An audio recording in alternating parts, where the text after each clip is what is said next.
Hello everyone, welcome back to our channel. Today in this quick video I will be showing you guys how to see your current password on Instagram using iPhone.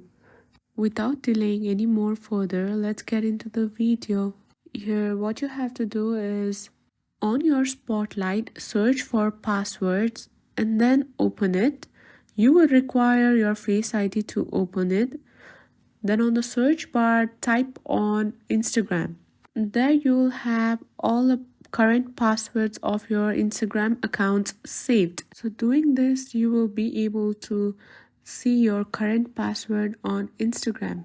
You can even set up a verification code and also change your password on your website. So that's it. This is how you see your current password on Instagram in iPhone. I hope you found this video useful. Please don't forget to like, share and subscribe our YouTube channel and also drop a comment down below.